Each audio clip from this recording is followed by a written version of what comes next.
বলেন ইন কুনতুম তুহিব্বুনাল্লাহ ফাত্তাবিউনি, বলেন কেউ যদি আল্লাহকে পাওয়ার চায় আল্লাহ রাসূলকে ইত্তেবা করা লাগবে। হাজার মুরব্বির দরকার নাই, এক মুরব্বি হলো মুহাম্মদ রাসূলুল্লাহ। বলে কোন কথা ঠিক কি না? এত হাজার মুরব্বি লাগবে কেন? আপনার দুইজন আমার মুরব্বি আমি জানি, আপনার দুইজন মুরব্বী আমি সম্মান করি। আসল মুরব্বী হিসাবে আমার নানাকে, শুধুমাত্র আমার নানাকেই আমি মানি।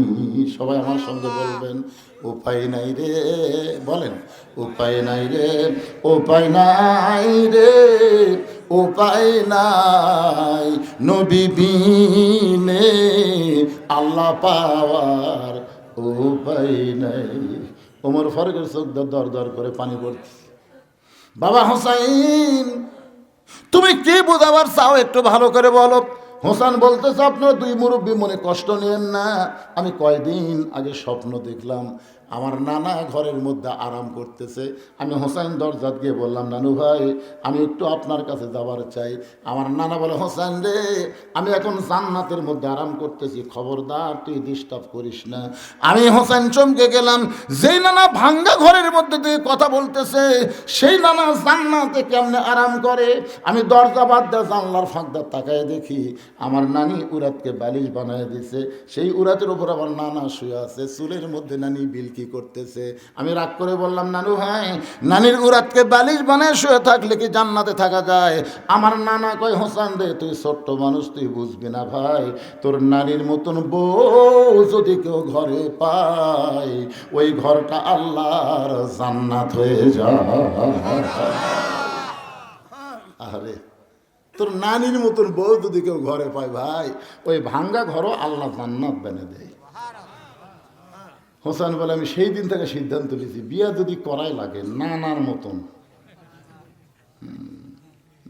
ভাবিয়া করিও কাজ, করিয়া ভাবিও না। কেরে ছেলে ফেলে এখনো তারা বিয়া করনি,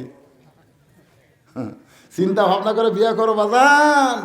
যেমন তেমন বউ যদি বাড়িতে আসে একেবারে গোটা বাড়ি ধ্বংস। জোরে কোন কথা থেকে শেষ, বাড়ি শেষ। ওই এমন ভাবে স্বামীর কান পড়া দিবি স্বামী আর বাড়ির থাকবি না, যায় সিরাজগঞ্জে বাসা নিবি। বুড়া বুড়ি আমার কই সবসময় কানবি মিথ্যে, আর বাপ মায়ের কথা খালি মিথ্যা বলবি যে তোমার বাপ বুড়া তোমার মা বুড়ি আমার কলজে ধরে। বইয়ের কান্দ শুনে এই শালা চলে গেছে সিরাজগঞ্জে বাসা বানাচ্ছে। এই জন্যে ভাবিয়া করিও কাজ, করিয়া ভাবিও না। হোসাইন বলতেছে বাবা মনে কষ্ট নিয়েন না, আমি আমার নানার মতন কেন বিয়ে করব? হয়তো আপনার দুই মুরব্বী একটু চিন্তা করতেছে, রাগ করতেছে। আপনারা জানেন আমার ভাইয়ের খবর, আমার ভাইয়ের খবর জানেন? আমি বহুদিন দেখছি আমার হাসান ভাই মুসকে মুসকে হাসে, একটু সাইডে গেলে কান্দে।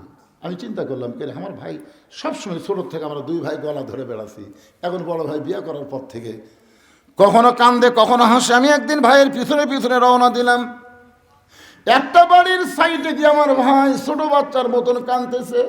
আমি হোসেন দৌড়ে গিয়ে বললাম হাসান ভাই এরকম কান্দার কারণ কি জানতে চাই। আমার মাথায় হাত দিয়ে বলে হোসেন রে তোর ভাবি এত খারাপ, তোর ভাবির কারণে আমার কলিজায় আগুন ধরেছে। আপনার বলেন তো হাসান রাদিয়াল্লাহু আনহুর বইয়ের নাম কি?